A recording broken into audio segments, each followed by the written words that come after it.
Creators, hosts, or that of Crier Media or their partners. The show may cover sensitive topics and information and discuss triggering issues. Listener discretion is advised. God, I love that. Nothing says trouble's coming like a big old disclaimer. Yeah. Here we are. Hi, friends. Welcome to the program. My name is Dean. Full boat today.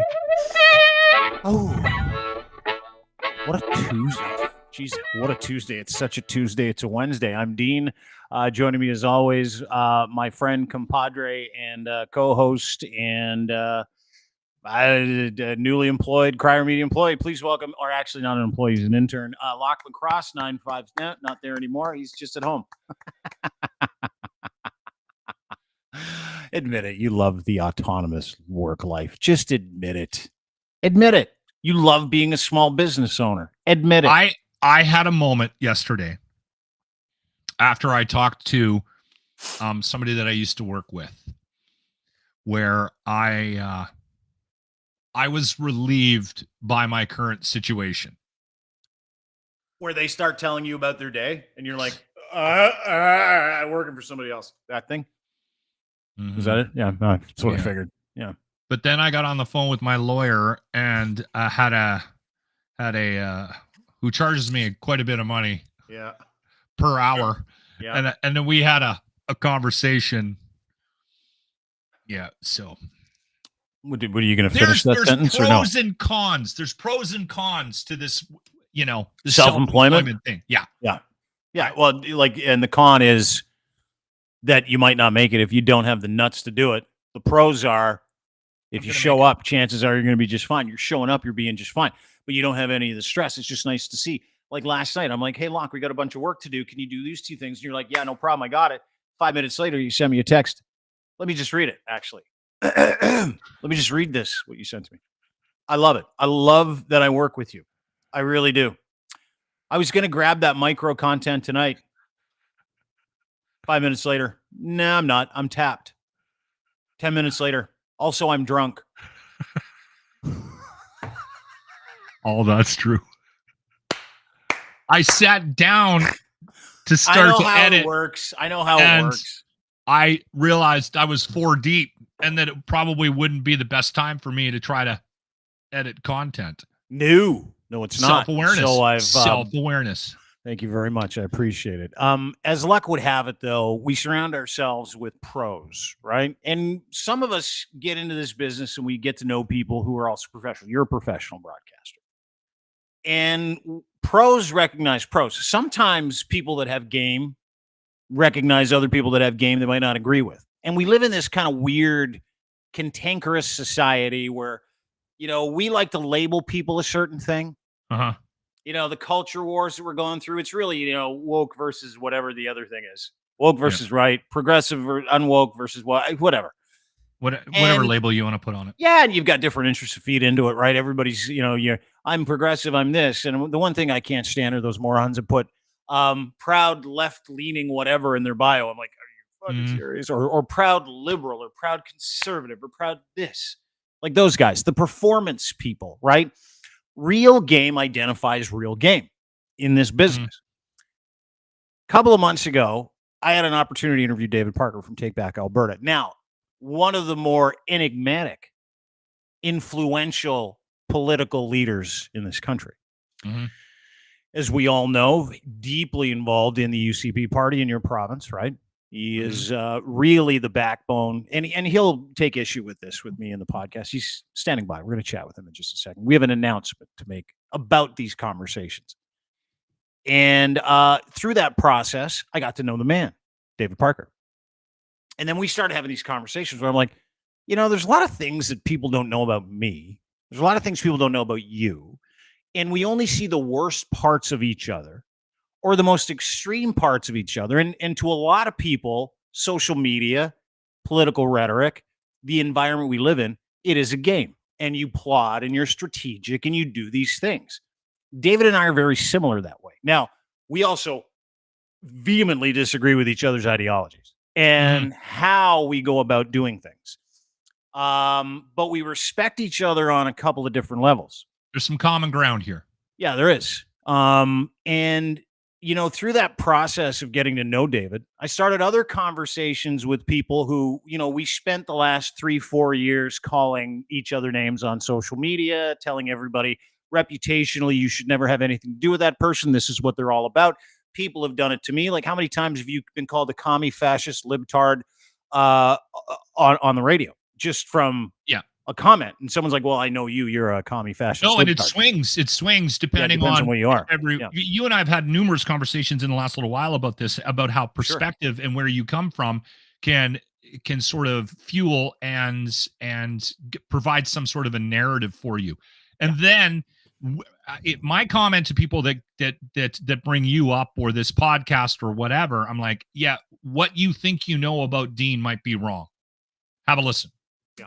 And I think you can say something similarly about the guest you're about to introduce. Yeah, I think you can. I mean, you don't have to agree with them. Nope. But maybe there is some, you know what? There might be I like what you said about the end game. Listen, we don't ideologically, you got it. Yes, we're not on the same page, but ultimately what we're working towards is a similar end game. Yeah. We're Engagement. just sort of, first principles. Paths. Absolutely we are. So we've got an announcement to make. And before we make the announcement, let's bring the man in. Please welcome to the program the director of Take Back Alberta and a friend of mine, Mr. David Parker, ladies and gentlemen. Parker, where is that boy? Hey, how's everybody doing? This is, I guess, number three. We had the little Max Fawcett debate, and then we had our quite popular, it seems, discussion about the Conservative Party of Canada and the corruption that's there, and here I am again. Yeah. One of the only guys I know that doesn't mind eating his own if his own are doing bad things. That's what I dig about David Parker. The homeschooler in me, right? I've never liked being told what to do by anyone or what tribe I have to be a part of. So yeah, well, and that's the thing, right? Like when I told Locke you were coming on, it was amazing because I had to go back and say to people, hey, listen, I'm going to have David Parker on the podcast. This is like the first time we had you on with Fawcett. It was great. It was a good podcast. Got to know each other. Then we did another podcast about corruption in the Conservative Party, which we will address in a few other meetings that we have, which we are going to broadcast. And through that process, you get to know a guy, right? And it's interesting because, I think you probably had an idea of who I was. I had an idea who you were. But all those ideas were curated by other people, David. Well, right? It's also interesting, right, as you said earlier, we may not agree on everything ideologically, but it's interesting that you are getting death threats. I think you said you got 1,400 death threats from people on, let's call it, my side of the ideological aisle. Meanwhile, I'm getting death threats and having my brake lines cut from people on your side of the ideological aisle. And I think when that's happening, when we're experiencing people threatening violence to try to silence an idea, then we know we got a problem in society. And I think that was a big part of what we've been talking about a lot is when did it get to the point where we couldn't talk to each other anymore? And not only that we couldn't talk to one another, we weren't allowed to talk to one another. I know a lot of people have asked me, why are you talking to Dean? He's the worst, right? And I'm like, well, actually, having talked to him, he's really not the worst. He's close to the worst, but he's not the worst. And I'm sure, Dean, that you have many people in your circles who are like, how can you be platforming this evil man, right? Yeah. And the truth is, and Lachlan, I mean, I haven't met you until today, but I'm sure you've heard stories about me and Dean, and it's funny because they're just caricatures. There's no reality to them. There's no depth to them. It's a label, and then you use the label to discredit someone. Yeah, and I know Dean, a lot of times what ends up happening. Sorry, hang on. Let you go ahead and hang on, David. You finish that thought. You said something, and then we'll get. All I was going to say is, Dean, you were canceled a long time ago. So, what I like to say to people is, once you've been canceled, what are they going to do now? What are they going to say about us that they haven't already said? They can't do anything to me that I'm worried about. I mean, they could try to do violence, but I'll make them bleed on the way out. if that's how it's gonna go, right? I'll make them bleed. But the truth of the matter is, most people are too cowardly to actually do violence, and they just like to, keyboard warrior. Like all those people who threatened your life. Was there ever an attempt on your life? Not that I'm aware of. 1,400 death threats. I don't know what your number is. Locke doesn't have any, so he can't even play in this death threat game. I think you got to be over 1,000. You've had some death threats too. Oh yeah, I love this world. Yeah. No, but that's the point. Sorry, Locke. I didn't mean to interrupt you. Go ahead. Go ahead. No, my point about the canceling people and things like that is, you know what? The one thing that I've always done is I've watched this happen to people, and I've seen how people respond to it. And it's interesting because the ones that respond to it where they actually take it seriously, the cancelization and everything like that, and the threats where they go, all right, this is something, it becomes what the people that are making the threats want it to become. I've never let any of that stuff impact me. And again, it does, but I always put out the perception, listen, say whatever you want. Cancel me. I'm not cancelable. You can't cancel me. I've already made that decision myself. And I see that in both of you as well. When Dean, there was a serious threat on Dean's life, and it tied into threats somebody was making in his name, which led the police to his home. And then they spent a week or two watching his front door. And I remember when Dean was going through that, we were talking about it. And I was impressed with how he handled it, because he removed the threat from any sort of feeling, like personal feeling he had about it. Right. And he just detached himself from it. Now I know that's his stoicism, right? That's his philosophy at work. And it's cool when people claim a philosophy and then you see it in practice, which it sounds like you did. Well, I couldn't control it, right? I mean, you and I talk about this all the time, and again, we connect in this capacity, right? Where we connect on common sense, the philosophy of life, where you come at things. We're going to figure these things out together, because I want to know where you come from. You want to know where I come from. We want to know how people arrive at their ideological advancements. Where are you with philosophy? Why do you feel the way you feel about certain things? Because that's where people get us and get you and get me, right? Is like, it doesn't matter what you say. You can turn anything into a pejorative. Anybody can. We have turned the word, and we said this in the podcast with you last time, and Locke, this is something you and I have talked about. You can legitimately turn the word left and the word right into damaging statements now. We have done that to each other.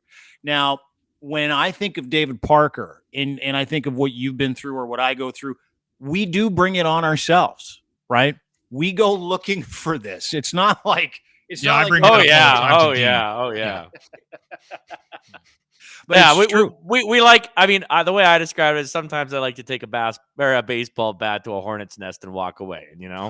And sometimes I get stung. It's just true, right? But that's just the nature of these things. It's the nature of the things, because we feel passionate about certain things. But sometimes, there's a performative nature, and you and I talk a lot about the Twitter game, David, and Lachlan and I do it too. This is the Thunderdome. It is not real life. Those are not real people. That's a place where you get to go and hang something on somebody. You get to give someone a scarlet letter. And I am very interested in those scarlet letters at this point, because, as much as, and we'll get to those issues that define each side, but are we getting to the issues that define each side by how that person has come to that ideological place through a series of experiences? Like, what makes David Parker tick? What makes Dean Blundell tick?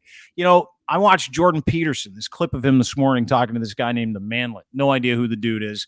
And they're talking about, vaccines and big pharma. And I think Jordan Peterson's nuts. But I want to find out how he got to that perspective where he feels so passionate about something that he's willing to be hated by it. Yeah, that might be part of it.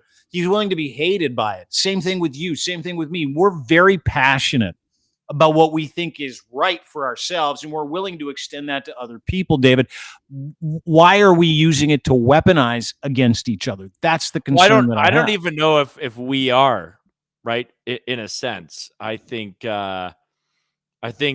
what's actually happening is something very old. It's an old strategy. Sun Tzu was one of the first to coin it, but it's divide and conquer, right? It's if you and I are fighting one another, we're not going to pay attention to all the corruption that is taking over our system and enriching the few. And it's funny because, you know, I've had capitalist friends say that I'm, you know, a communist because I don't think that the state should be filling people's pockets. But the truth of the matter is, the only rich people I like are the people who built it themselves. If you're getting rich off taxpayers' money, you're a bad person, plain and simple, because you're corrupt.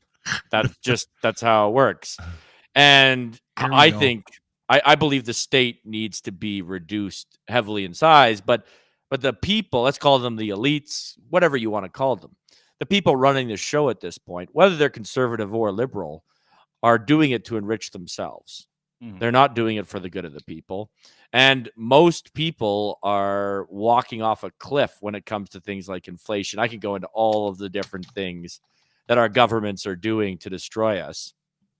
But healthcare, inflation, affordability, all of it. Yeah. Whatever. I mean, I am all for immigration. I love the many immigrant friends that I have, whether they're Muslim, whether they're Christian, whether they're Jew, whether they're atheist. There's so many immigrants, and that's what made Canada great.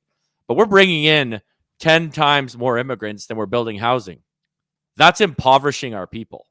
So, like, these are the discussions that we need to be able to have that a lot of people won't let us have because as soon as I say you're racist. Yeah. Exactly. I'm a racist because I don't want to bring in more people than we build houses. Well, no, actually, I'm against impoverishing the people that live here because our job is to focus on the people who live here. That's the job of a society, is to take care of one another through politics.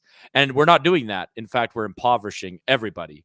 Yeah. And nobody my age can buy a house anymore. Like, maybe if you're like a huge influencer on, like, you know, and you've made yourself a business of your own, you might have an opportunity to buy a house. Sure. But like, if you have a job, if you have an average job in Canada, you can't buy a house anymore. I saw a stat the other day that said it would take something like 30 years to save up a down payment for a house in Toronto right now. 30 years. Yeah, and do you remember? It's funny because I was talking to my dad, and he's like, "Hey, dude, I remember growing up. My dad was talking about how his dad was like worked at a manufacturing plant. Mom worked at Sears, and they lived in a middle class home. They had like an acre and a half in the middle of Edmonton, Alberta. You know, they had everything they wanted. They had cars, cupboards were full of food. Christmas was incredible. Now, fast forward to 2024, and this is where we align. 2024. You have political parties hoovering money in the form of donations to try to curate the idea that it's the other guy's fault when they're both to blame because they're both corrupt, and politics has never, ever, ever, ever been about helping the fucking people. It has always been about making it look like you're helping the people and then taking from the people. Taking their vote, taking their money, taking their minds, and I have never seen it worse than it is today. And so when we talk corruption, and David's on the show the last time, and we're undressing Pierre Poilievre, and some stuff is coming, and we're undressing conservatives, the significance of that for me, and we're going to make this announcement now, of wanting to talk to a guy like David Parker is, he is committing the unthinkable in his own party by going after people that are involved in that circle of success, in that ideology, in a broader sense with those parties, UCP, Conservative Party, and he didn't give a shit. And I'm like, that's a guy that I can work with. Therefore, because of the culture shit, because people tell us we're not allowed to talk to each other and we're both absolutely indignant human beings. Yeah, we don't like being told what we can't do, I think is a big part of it. A big part of it. It's a huge part of it. Because we both have had similar experiences, no matter what we stood for. People threatening our lives, people cutting his brake lines, people following us around, people threatening our families, people threatening our significant others and their employment, people threatening our lives from political institutions. And we're going to get to all of those things, sirs and madams, in a 6-part series called Head On. David Parker and myself are going to bring a group of people in It's going to be us. It'll be shot on television. It'll be professional grade, all 5K. It'll be scripted. We're going to record a series of interviews, 6-part series podcast called Head On, where we bring culture leaders from both sides to have these conversations. Is, to David's point, immigration as an example. You cannot talk about the monetary damage in this country, the lack of foresight in this country when it comes to the expediency of immigration and the money that Canada makes, because it is an industry, and how we're impoverished because rent is incredible and no one can save to afford to buy a home. But you can't mention that, even though you didn't mention the color of any immigrant's skin. You can't mention that because a whole bunch of losers on the far left will go, "Oh, you hate, you're racist." Racist. Well, and I think it gets even worse than that, because what we've created as a society is just a black and white world, a world in which one side is good and one side is evil. And I will take responsibility for playing my role in that, because that rhetoric can be fun. And I know you probably would take responsibility for playing a role in that as well. But I think what I'm great at it. Exactly. We're both great at it. Real good. But the thing is, we need to be able to realize the gravity of the situation we face. Mm-hmm. Right. And I think, to take a serious note on this, the reason that these conversations are important, and the reason I've agreed to do this with you, not just because I like you and enjoy talking to you, is because I think this is actually what Canada needs. We need to be able to have serious conversations about serious topics and stop allowing our politicians to create emotions through slogans. That's what's been happening. Is it has become all about how people feel, whether it's, F Trudeau, or it's, Pierre Paul, or PP, or little PP, whatever you want to call. Let's go, Jeff. And Lachlan, I think you wanted to jump in here, right? Well, I listen, this is, I'm literally losing my mind here. Like, I want to jump out of the screen and well, first off, I want to strangle Dean. I have been having conversations like this for a long time, and quite often will get shut down when I bring up things like we've been talking about. This is here my today. idea. I for love you, 3 Dean. years. I do love, but I mentioned this years ago. Never heard it. That this is where we needed to go, because I thought oh my God. This is gonna be the second day in a row I've threatened violence on Dean. And I love you. I love you, Dean. But violence on YouTube. Can't do it. I know. Okay, so here's the thing, though, that I think needs to happen. I think both sides, and I hate even bringing the side thing up. The one thing that I struggle with, and this is sort of my path, is the lack of self-awareness that people on either side, or whatever position that they hold, have about their views, right?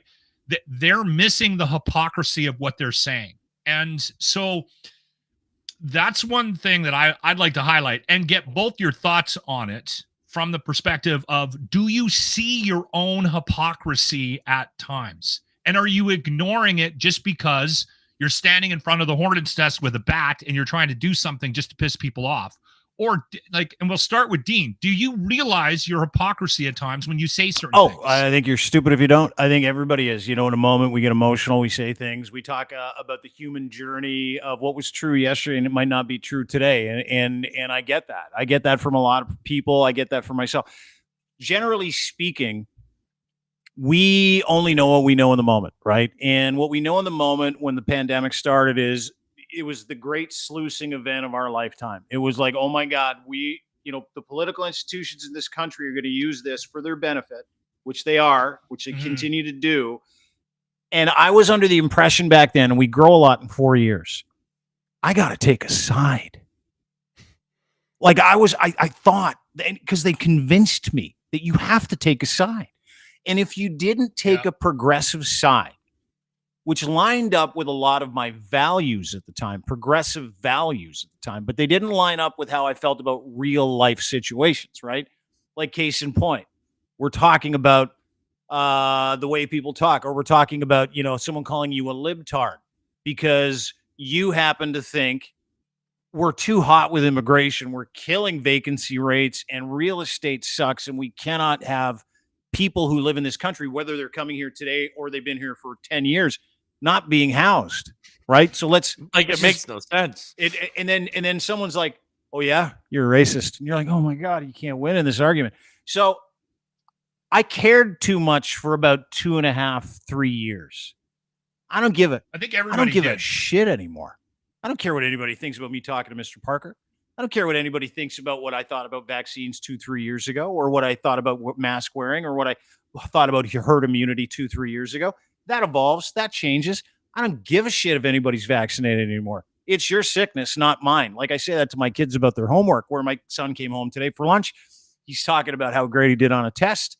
And his buddy's like, do you make him study? I'm like, no, because it's none of my fucking business whether or not he passes business education or not. It's his, right? That's his stuff. And so, admittedly, during the pandemic, I'm like, everybody needs to get vaccinated. Everybody. I don't care anymore because I'm too tired. I want to have these conversations with people like, okay, how did we all get there? Right. Well, let's talk about that for a moment, because I think that's super important. I want you to answer that question, David. Do you realize your own hypocrisy in some of these situations, some of these comments, whether it's on Twitter, whether you're in a room full of people that might, where there's two guys that disagree with you? Do you see the things that people might be able to point out as hypocrisy from what you're bringing to the table? Oh, absolutely. There's no question. An example would be a lot of people in my movement are pro-life, right? And a lot of people hate that, right? They're like, oh, you hate women. But also, so they're saying, oh, like women shouldn't be allowed to have abortions. On the same side, they're saying we want medical choice over our bodies. Like, there's definitely a tension there. There's we could even call it a hypocrisy there. And I recognize that. I think if you don't recognize let's call it the paradoxes in your own belief system, then you're not a self-aware person. Yeah. But I think also if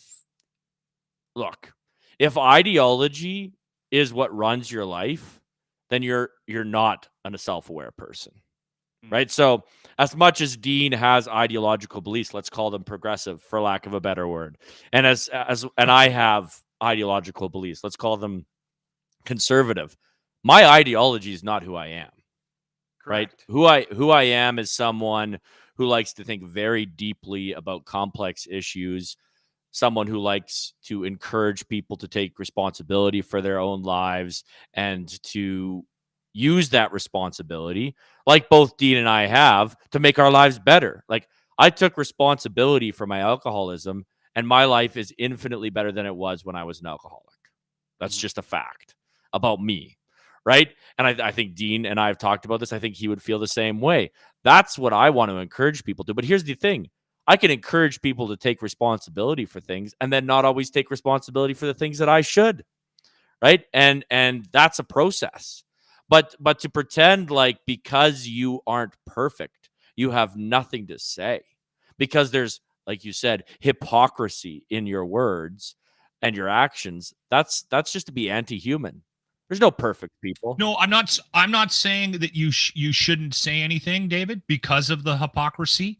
I'm trying to gauge a sense of your self-awareness when it does happen.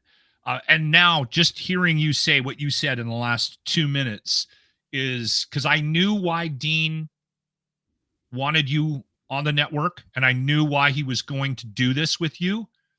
You just solidified it 100% right there in that 2 minutes. Self-aware. No, right. Like there's the game part. That's kind of where we are. There's the game part. And the funny thing, sorry, go ahead. No, please go ahead. I'll get. I was just going to say, like, Twitter's also, like, Dean's totally right. Like, I view Twitter as the Thunderdome. It's where you go and you beat the crap out of people in a rhetorical way, because that's the form of communication that exists in our society. But I think what Dean and I, with launching this series and hopefully a long-term project together, the purpose of it is simple. And that's, the Thunderdome exists. And Dean and I are both, like, well-known warriors of the Thunderdome. Like, shit disturbers. We're shit disturbers, right? Like, like, I tweet certain things and I guarantee you 10 newspapers will write about it across the country. Like, it's just, They love writing about David Parker because you know what they won't do is they won't like it or retweet it because they don't want any record of interacting with you because it looks bad on them, right? They're like, oh, they might get canceled. I mean, I had recently, everybody on my friends list on Facebook was contacted by a conservative organizer telling them to unfriend me because I was hurting the movement. Every single one of my friends, right? And that's cancel culture is not just a left-wing thing. Cancel culture has infiltrated the right. And the reason that I'm here isn't because I don't like pissing off people that I disagree with. I actually probably enjoy it too much. But the reason I just, like people think that making fun of me hurts me on Twitter, and I just laugh and I'm like, thank you for the attention. Like that's the currency that I work in is attention. And but the reason I'm here is because I met a guy that I don't agree with on very much on the surface, that I agree with almost everything underneath, right? Like, how do you take responsibility for your own life? How do you let's dig into that a little bit. Just okay. So by the way, he's talking about me. Yeah, I know he's talking about you. I realize that. But I want to see if we can turn the soil on that one a little bit. Just from the perspective of nice analogy. Turn the soil. I like that. Good one. That's a good analogy. Really agriculture related. As a society, let's get the seeds into the ground and get them growing here. Yeah. Listen, David, as a society, and I can't remember if this was something that you had mentioned before we jumped on and started the podcast, or if it's something that we were talking about before we jumped on, but you had mentioned that what you and Dean plan on doing is absolutely what we need as a society. And you mentioned Canada. Canada really, really needs this. Can you expand on that? Yeah. And maybe Dean, you have an input into that as well. Yeah, let David go first. Why is it that we need this conversation right now? Why is it so important that a guy that represents a progressive, liberal-leaning side of a philosophy and ideology, and a guy that's on the right, a conservative? Why do we need you two a-holes to get into a room and have a conversation? What is it about that conversation that's going to make life better for us in Canada? Okay, well, here's what I really think it comes down to. Who benefits from people like Dean and I hating each other? Do we benefit? Well, maybe people like Dean and I benefit a little bit because we could smack each other around on Twitter and, get more attention and use that to further whatever projects we're working on. But in general, when there's division, all that does, and the British Empire were the experts at this. They were the best in the business. They may still be. I mean, they ruled India by dividing various different groups against one another and making them hate each other and fight one another. And so they could just, they hated each other so much that they were fighting all the time. And meanwhile, the British were in charge. Mm-hmm. And this is an old tactic. It's not a race-based tactic. It's just a tactic that's used by the powerful to maintain their power. And here's the truth. Nobody is what you ideologically think they are, right? Like, if you truly believe that all left-wing progressive people are evil, then you're an idiot. And even if you believe that most progressive left-wing people are evil, you're an idiot. Now, with that said, I do believe there are elements of an ideology that has seeped into our society that is evil. But that doesn't mean that people that believe it are believing it for evil reasons. Similarly, for myself, just because you think that because I oppose certain ideas and don't want those ideas propagated, that I'm evil, that the reason I'm doing it is out of hate, that's stupid. People who live purely on hate have horrible lives. They just live unhappy, grumpy, miserable existences. Mm-hmm. I know that Dean's heart is not full of hate, despite, some of the things he may have said online that pissed off people in the freedom movement and the convoy. And I think Dean calling them hillbillies? Whatever, and calling them names. I mean, like we call people names sometimes, right? Yeah, but and this draws me to Parker, like watching him go after people and call people, and the one specifically things you've had to apologize for. I'm like, I don't know if I'd apologize. Okay, I want to be clear. I wasn't apologizing for the truths that I spoke. I was apologizing for making it about people instead of ideas. And right. but the point here is, Dean is a person, not an ideology. And I'm a person, not an ideology. And people, I heard it said once you get to know someone, it's generally pretty hard to hate them. Yeah. And what's happened in our society is we're not getting to know one another anymore. And therefore, we're just being divided more and more. And that's what identity politics is. That's what this idea of the most important thing about you is some characteristic that you can't even control, like your race, like your sexuality, like I think you can control your religion a lot more than that. But let's say race and sexuality. We're dividing people on those lines. Those are not the most interesting things about a person. They're not the thing that I'm most interested in about Dean. I don't think they're the most interesting thing that Dean is interested in about me. And I have friends that don't agree with me ideologically, but we're friends because I like the person. And I think that we've lost that. I mean, you see all the polling. People don't even want, the States is even worse, but we're just 10 years behind here in Canada. But in the States, people don't even want their children dating someone with different political views. How pathetic is that we're defining ourselves by our political views? I think the reason, and sorry that I'm a little long-winded here, but the reason that this particular podcast is so needed is we need to start talking to one another again and realize that the propaganda being used to divide us is bullshit. Yeah, I completely agree. Dean, do you want to add to that? I very well done. I'll just tie a little personal bow on it. He's right about one thing. It's super easy to be hateful from your couch with your thumbs, right? Put that person on your couch, give them a coffee and sit next to them. It's impossible. We don't do that in real life. So David and I we've literally shit posted each other. We've had our organizations and our groups and armies fighting. We've had people go after each other. Then we spoke face to face. And my hands are sweaty. I don't know about his. And we're like, okay, what do we expect? And then I'm like, I like the guy. He's an alcoholic like me. He's human like me. He's learning like me. He apologizes when he goes wrong like me. He stands for things I don't like. I stand for things he don't like. But we don't know what those things are or how we got there. We don't know how he arrived at this place. And there's empathy in human stories, right? There's empathy in conversations that we have with people. Like, I want to talk to Danielle Smith. I want to put Jordan Peterson on a podcast. This isn't platforming. This is, hey, listen, you are you. You represent what you represent. Why? How? Not, I'm going to send out a tweet saying Jordan Peterson exudes little dick energy, which I did, which is why he blocked me. After he shit posted me. But I watched a couple clips about Jordan Peterson a couple days ago, and I'm like, okay, in that moment, he was human, right? And I don't understand the other stuff, but I want to know about the other stuff. Why do you do that? And I think people like David and I think people like us, we've looked at, and I'll be honest, I've looked at this Thunderdome or this game as a game for a reason, right? It hasn't, and it's been altruistic. It hasn't been duplicitous, but there are reasons when digital content is your business. And you know this, David, right? You want to be able to put something out in the atmosphere. You're going to charge people up. The algorithm's going to take it. We know what we're doing. We're not stupid people. And then we contact other people in DMs. We're like, can you put this out? Send that to that group. Like, there is a game to play here. We want to put that game. We want to put all that stuff aside. And we want to put all the algorithms aside.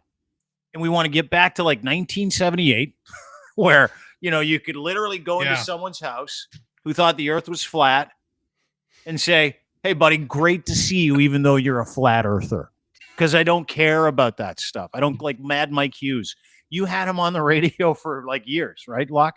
Flat earther. Yeah, 2.5 years. We had him on. Like, you couldn't do that during the pandemic because there's this expectation out there that you're going to lose. You're going to lose listeners, armies. David and I don't care. You don't care about losing support from people that we can't control anymore. So the time is perfect for people to have these conversations. And in those conversations, we'll be able to understand each other a little bit. And if we don't have these conversations, then we're just it just builds up to the point where Rwanda happens. Mm-hmm. It just builds up until violence is the only option. And look, we're seeing that happen in the States right now. And like, you guys might not like Trump. I might not like Biden, whatever. It's going to end in violence if the rhetoric keeps going the way that it is. Mm-hmm. Because that's all it is. said the other day that it's going to end in a bloodbath if he doesn't win. And that's, that's propaganda too. He said that there was going to be a bloodbath in the auto industry. The media clipped it, right? And said he's saying there's going to be a bloodbath. And like, this is the stories, right? These are the ways that the media and the elites are dividing us and making us have opinions, and more importantly than opinions, feelings. Feelings about other people, and the feeling that they're making us all feel, whether it's on my side or your side, is disgust. They're trying to make. Can I ask you a question, David? Would you say in an honest moment, and we know the game, we know the Thunderdome, would you say, and you're good at eliciting feeling, I can tell you that. I'm good at eliciting feeling. We know what we're doing when we do that. Do you think during this process, because this is kind of what I hope for. You and I talked about it privately. Maybe during this process of these conversations, we arrive at more of a middle where the round edges, sharp edges kind of smoothed out, that we can help each other understand life and maybe come into the middle a little bit more, talking about what's important to that person. How did you arrive at that? Because I've only become better if I have expanded my horizons, right? I've only learned about how to be a better person, which works for me according to my values, which to you are very different, to me are very different, and that's the way life works. We're brought up according to familial circumstances. We're a product of all of our experiences, right? This is going to be one of those experiences. And do you kind of hope for that too, like I do? There, we can set some kind of example for individuals to be able to say, hey, listen, we can get through really hard conversations, and we can still laugh, high five, and go for dinner after. Absolutely. And I'll add to that, something that I really hope for from this is that it will make other people have those conversations and start to say, okay, I'll give an example. After 9/11, I was really anti-Muslim, and I really didn't like Islam, and I thought it was a horrible thing. And that was kind of like, it was a bias. Let's call it a prejudice, right? Based on propaganda, frankly. Based on mostly American, but it was in Canada too, propaganda. And I had a girlfriend at the time of many years after it. So it was probably a decade after 9/11. And she said, look, why do you have this in you? Like, I have this really good Muslim friend. You should start going for breakfast with him and talking to him. And he has become a lifelong friend. We love talking theology together. Now I have tons of Muslim friends. And all it took was sitting down with someone and actually hearing why they believe what they believe. Like, do I think that Christians have done a lot of horrible things throughout history? Yep. Do I think Muslims have done a lot of horrible things throughout history? Yep. Do I think humans are capable of horrible things? 100%. But the thing is, it's hard to think horrible things about a person you know. And if my people get to know Dean, maybe they'll stop sending death threats. And if your people get to know me, maybe they're going to realize this isn't what the media has painted him to be. The media has done, and they think they've done, a wonderful job of telling people who I am. Really, all they've done is bring more attention to me and help get my message out. But the truth of the matter is, that used to be how it was. If the media painted you in a certain light, it was impossible to tell people you were different. It's just nobody trusts the media anymore. And I'll sidle into that, in terms of media reputation. So I was canceled several years ago for being a radio host. And my radio station hired a company called Navigator. At the time, a gentleman from Canada Proud named Jeff Ballingall worked there. Recently sued me. We're going to go to court together. It's going to be a lot of fun. And it was a paid operation by my company at the time to put articles in certain newspapers to curate a reputation as me being this anti-gay, not woke or progressive. Keep in mind, I was painted as a virulent homophobe, right?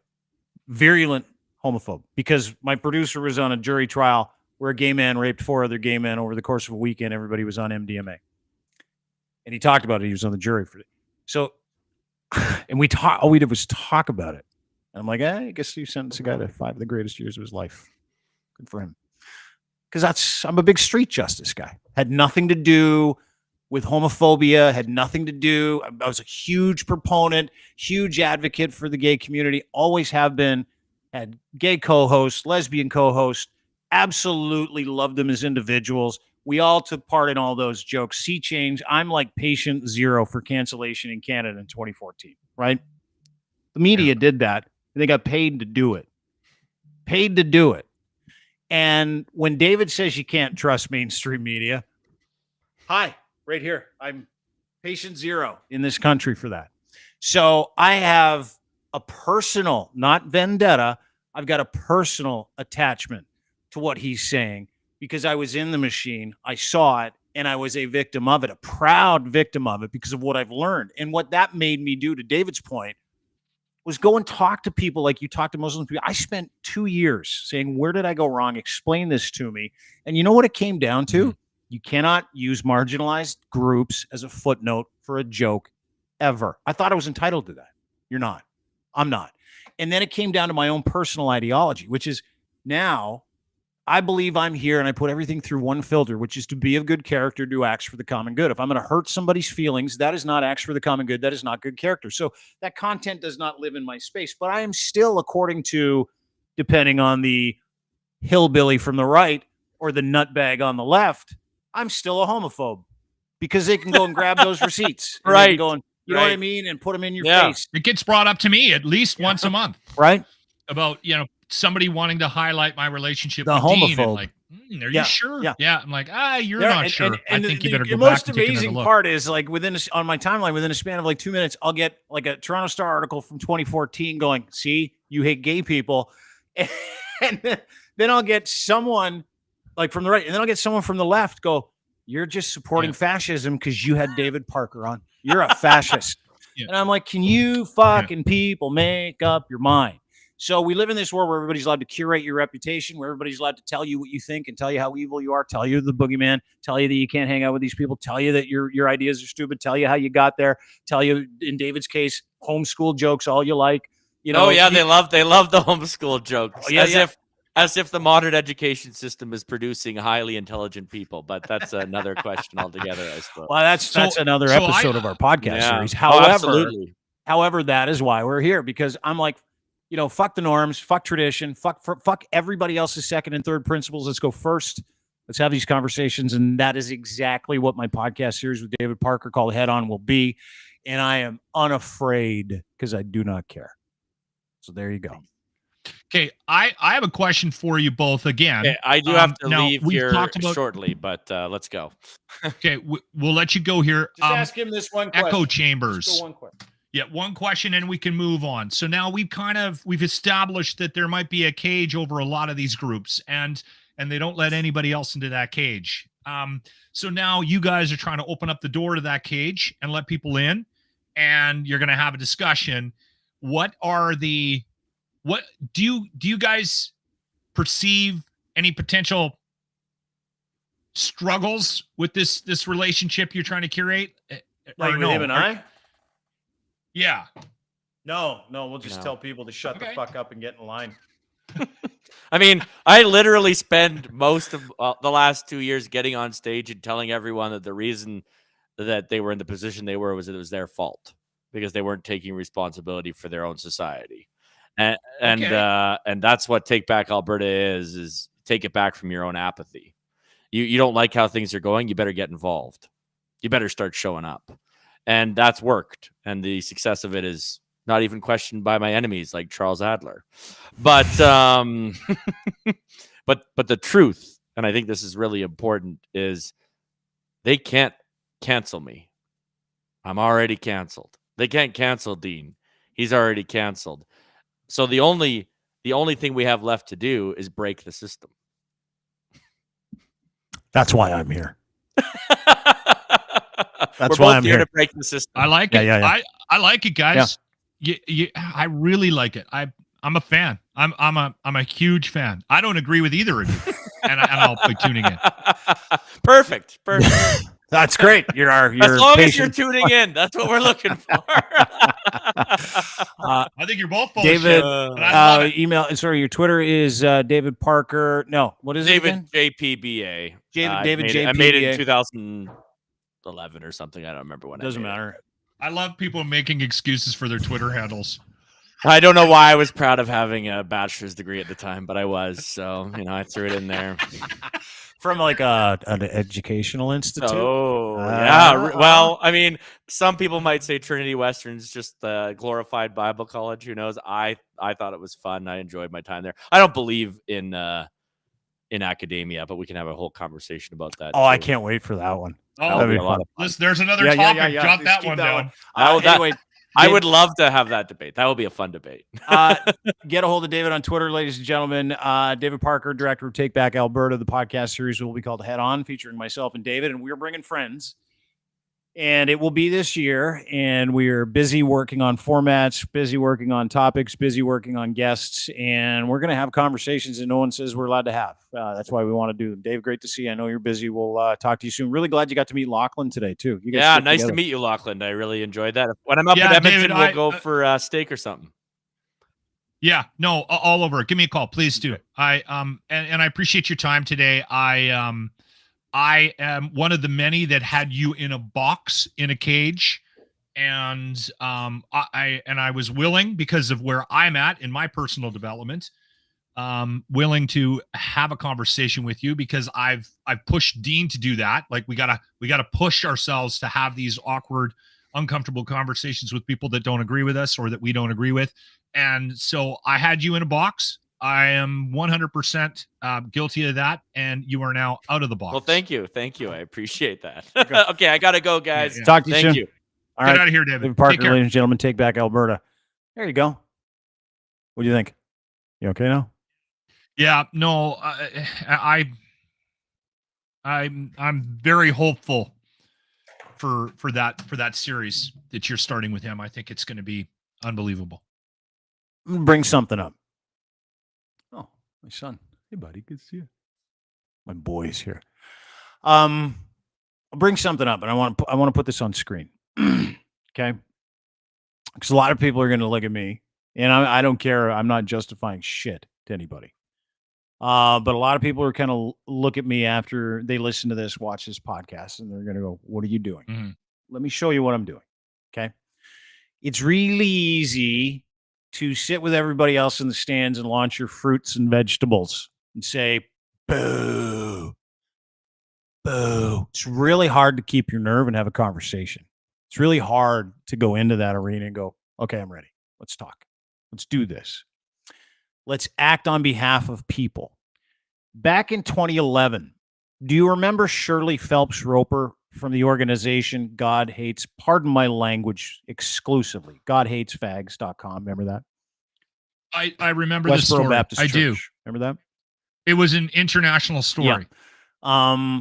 If you remember back in the day, they would go and protest funerals, any funeral of a soldier, and they would use it as a way to tell people they're going to hell because gay people are allowed to get married in the United States. Just absolute cretinous shitholes.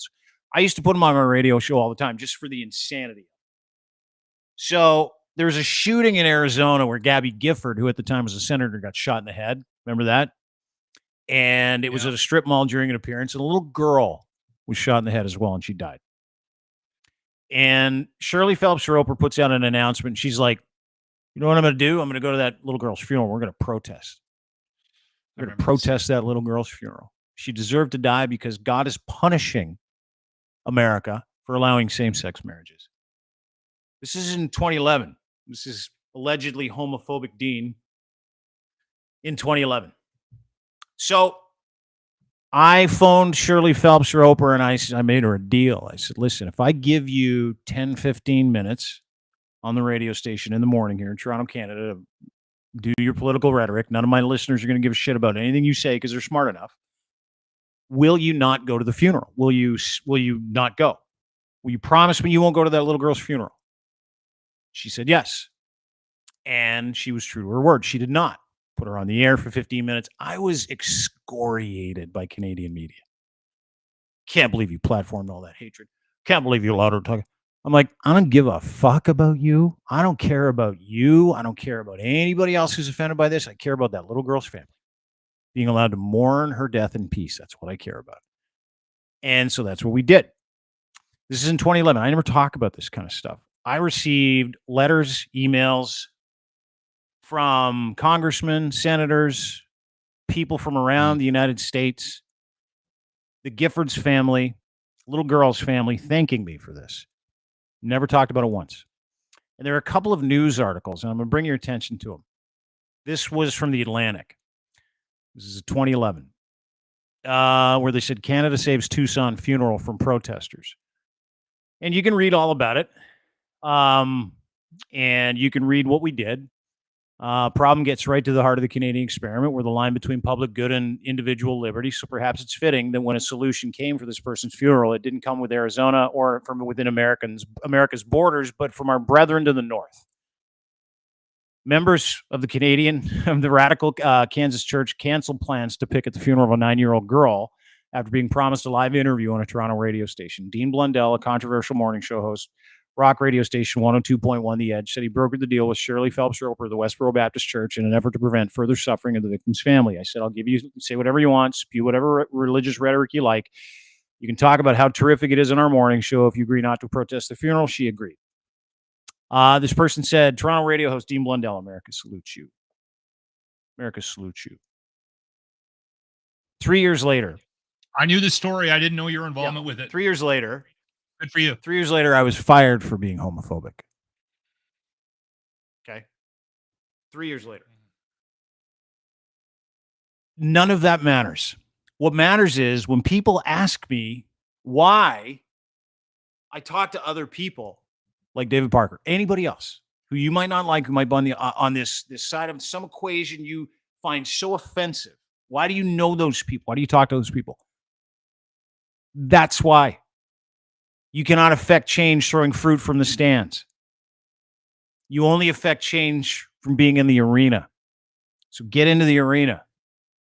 And if you're one of those people who thinks it's cool to sit there and tweet with your thumbs about how awful everybody else is and how you're the light of this world, you're lost. You are going to become roadkill in the conversation that everybody's going to start having. Conflict conversations. Don Lemon, Elon Musk did it. Tucker Carlson, Chris Cuomo did it.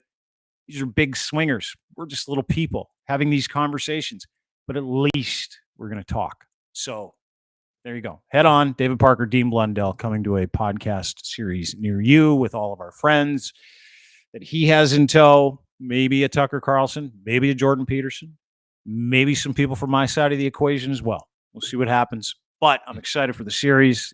We have signed the agreement.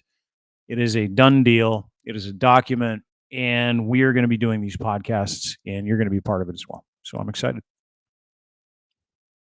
I think as a society, we're pretty good at forgiving ourselves for the things that we do or the mistakes that we make. I think that next step in the equation to get better, all of us, is to start finding ways to, forgive others, right?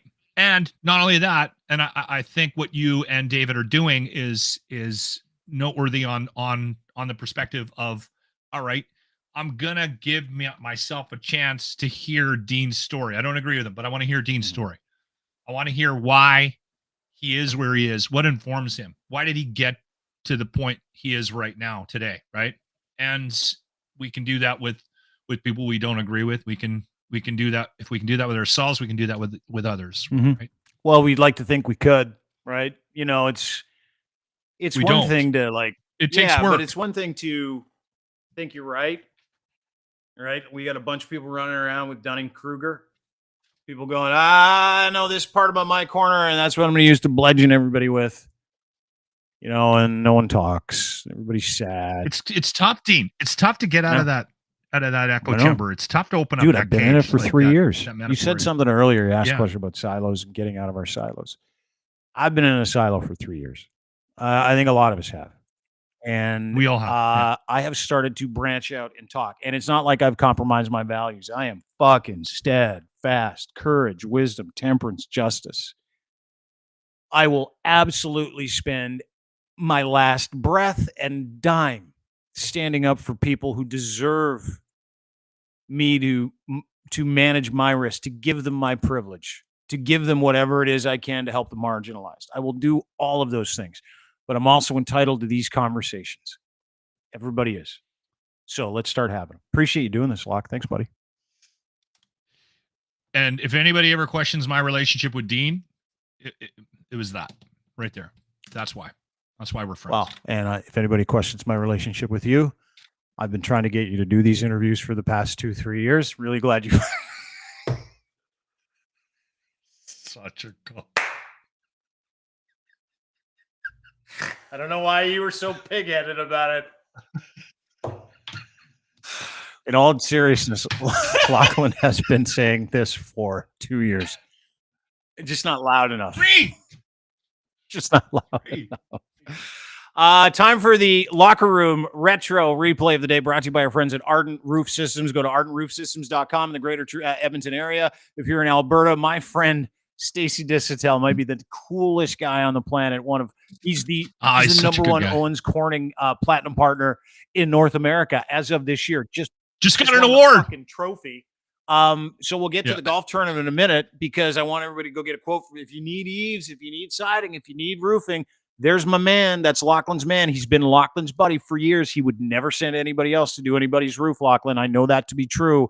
And they're a partner of the Locker Room Retro Replay of the Day today, correct? I would like you to meet George. The Locker Room Retro Replay. Hi, it's George. You're listening to the Locker Room on 95.7 Cruise FM. We'll run it. Okay, have a nice day. Are you on a smoke break? Oh, yeah, I'm trying to light my smoke as we speak. What do you smoke? What kind? What brand? Right now, it's like, no, I'm not telling you, because then Players they'll filter be out for where I sure. go to buy them. They're cheaper smokes, and like I go there now sometimes they're out of them. Before, they were never out of them. I go, hey, can I get these? Oh, we don't have any. Oh, I smoke a cheaper brand. I have bought some. George, we have to go. It's White Wolf Wednesday. Right on. So we're going to use the White Wolf songs. White Wolf. Look them George, on the internet. at some point you're going to have to let the radio guy talk. Okay, sorry. I'm going to use those songs for our music bed for our weathers. Oh, man. Hey, I'm trying to take You're back getting emotional. All of that. Well, wait, don't you guys got to get permission from them? Permission from White Wolf? Well, hey. Yeah, we'll call them. No. Okay, no problem. George, we're going to let you go. You go in and deal with your dick doctor. Okay, have a nice day. Bye. All right, bye. Holy I can be sarcastic and just like you. Yeah. I think that's why we have this connection. Are you a member of Wexit? Lexus. Okay. I don't own a Lexus. I own a Jeep. What's this about ear candling? Okay, I heard about that stuff a long time ago, but I asked the doctor. He said, don't. Okay, when I was younger, remember, now I'm from Portugal. My mother. From a village. We lived in a village. We didn't have police. A nurse would come by once a week and stuff like that, right? And, what she used to do was she get some milk and she would bring it to a boil, right? And then stop it and then take a Q-tip and then put it down my ear. Holy and then that was like, listen. I think it up my ear even more. Yeah, ask a doctor first. Ask a couple. No, because I've been ear candling for years and I'm fine. Are you? You have massive ear problems. I have an issue right now that I'm getting your ear with cotton for the last month. Good morning, Cruz. Good morning, sir. How are you today? Good. How was your weekend, George? I worked. George, can I ask you a serious question? Well, okay. Well, go ahead. We've joked about this, but I actually think there might be some truth to it. Did you sell drugs in the 80s? Once.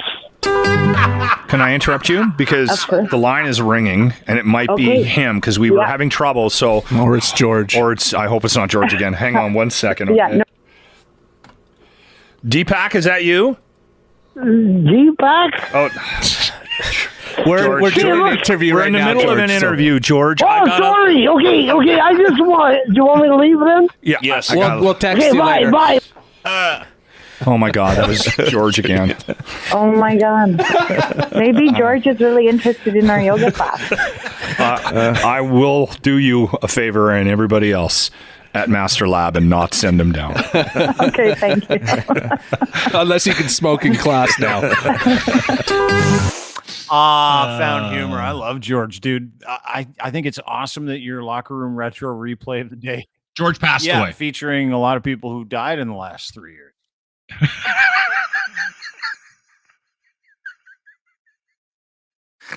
George, we lost George February 2023. It's like a fucking memorial every day with this locker room. I told you that we were going to introduce all the crazy characters from the locker room this week. I get jealous when I listen to you talk to George, or who was on the other day, Mad Mike Hughes. Because if you have done radio and you know that you get a listener that calls in who's off his rocker, that is easily the most magic radio has ever, or will continue to ever be. When you get some guy who calls in who's a real individual who doesn't know he's that funny, but the way he is so outrageously awesome, you cannot repeat it. You cannot engineer it. It's just what it is, right? Yeah. Fucking awesome, dude. You know, we went to the funeral.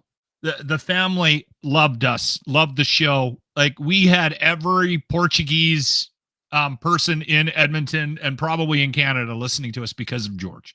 He was beloved in his community.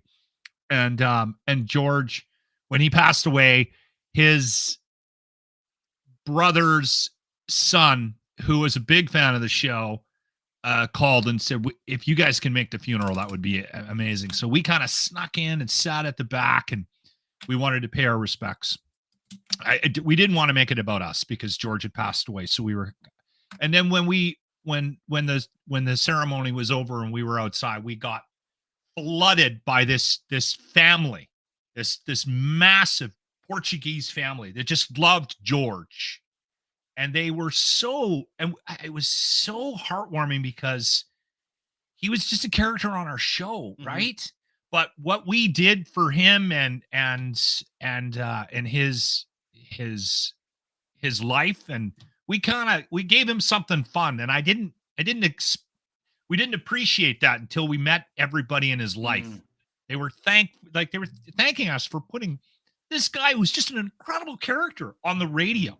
They were so grateful. It was such a good experience. I'm so glad that we took the time to go to the funeral and spend a day there with his family. You know, and you don't. I know you do, and not many people in this industry have those relationships. Like, you look at, people like that as assets, right? Well, it's just free content, but you mean it. Like, you're one of the very few people that I know that has that human perspective where. It's taken me like stuff like that funeral to realize the impact, right? And actually getting fired was a huge, getting let go, whatever the hell they want to call shit it. Canned. Shit canned. That has been a huge eye opener. COVID. I remember we were so isolated from everybody, and we were going to work. And then about 6 months in, we started getting notes, Dean. Thank you for doing what you're doing. People were so grateful for the three of us just being three idiots on the radio because their lives were so much more complicated than they used to be, right? This podcast, you've seen it. I mean, I've had multiple people reach out to me over the years of me being involved with this, thanking me for doing. I'm like, wow, that's crazy. We just get on here and we tell stupid stories and, and have some fun, and you don't realize the impact you're having on other people. No, you lives. Don't. And we'll end there. We'll end on that note is that, there are a lot of reasons why we do this, right? There are a lot of reasons why we're in radio, and some of them good, some of them not great. But the gift that business gave people like you and me is perspective. It's friendships, it's relationships, it's appreciation. And you spend some time out of radio, and you realize back when you could connect with people on the radio, no one listens anymore, so it doesn't matter. But you realize they don't, dude. That's why you're not there anymore. They're ruining it. The gatekeepers are killing it. They're killing it. we do this where you have these conversations. This is real. That is not. Right. And so, but the whole point is that, it changes us, right? That business, and it's the people that you talk to. It's the guys you work with. It's those experiences where you look out of your silo, you get out of the studio, you go to a funeral with someone who loved you and his whole family says to you, you wouldn't believe the light you were in that man's life and how you changed him and how you made everybody happy around him because he felt like he belonged to something and he had this incredible experience that you gave him, right? And that's what radio is. I'm always shocked seeing people that come up to me, and it's like, it sucks sometimes, right? Because they're like, my dad and I used to listen to you all the time. The guy's like 40. I'm like, oh. My mom loves you. You were a big part of our lives back in the day. You got me through high school. You got me through 9/11. You got me through COVID. Whatever those situations are. We're just doing these things. And when it means something to somebody, that's the stuff. Nothing else. Right? So good job. I like George. Yeah. Oh, George, you would have loved George. I love him now. All right, man. Talk to you tomorrow. I look forward to those David Parker interviews, man. Those are going to be solid. Starting late spring, early summer launch date, and we're going to have some humdingers. So it'll be good. Appreciate it, dude. We'll talk to you soon. Lachlan Cross. At Lachlan Cross on Twitter is where you can find him. There it is in his Chiron. You can see it at the bottom. You can get everything you do as a Locker Room merch page. And the Locker Room YouTube page. If you want to go and meet George and a bunch of people that used to be on his radio show, as he pays tribute now that he's moving into digital media, just kind of bringing people with him, introducing us to what he used to do for a living. I think it's awesome. So check it out, Locker Room YouTube page. You can also check out everything we do on our YouTube pages. We've got one, Dean Blundell Show, another one called Crier Media. That's where you can get all of these podcasts. You can also find us at Crier Media, crier.co. That is our home. Home away from home. It's going to be a lot of people's home very soon. Anyway, thanks for listening. Thanks for watching. Thanks, David, for being part of the show. Heads up for that podcast series called HeadOn. Really creative shit. I didn't name it. Our business development guy did. Like, all right. Sounds great. Anyway, appreciate everybody spending some time with us today. Thank you. Really appreciate you guys being with us. And I also appreciate our partners. Like the group at Cantork, Colin Livingston and his crew out of Edmonton, Alberta, have been making rugged, hardworking torque wrenches for heavy industry around the world for 20 years. All your solutions under one roof. Go to cantork.com today for more information. Check out their products, services, news, their podcast, Talking Torque. Colin's one of the best, and he does an impossible job. He finds solutions for bolting solutions with there are no solutions. It's what he does. Bolting needs, saving you time, effort, and hassle. It doesn't matter. They Cantork complete range of services, products, making them your one-stop destination. In most cases, they've been there and done that.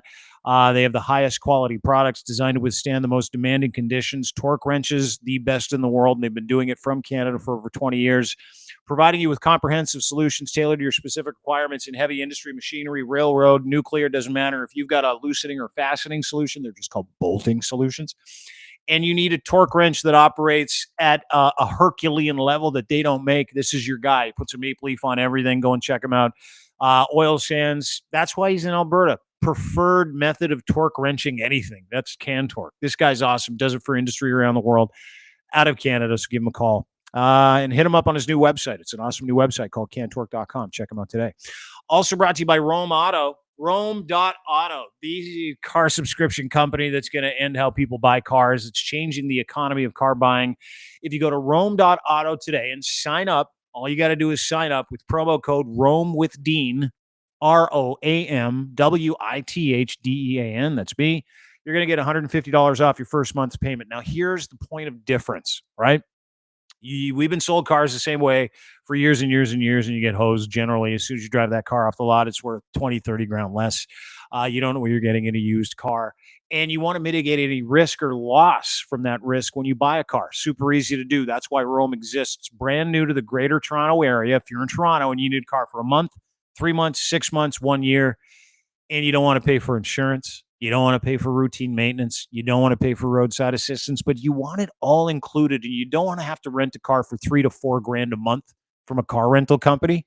This car subscription company, Rome, will change the game. Rome.auto. Browse cars today.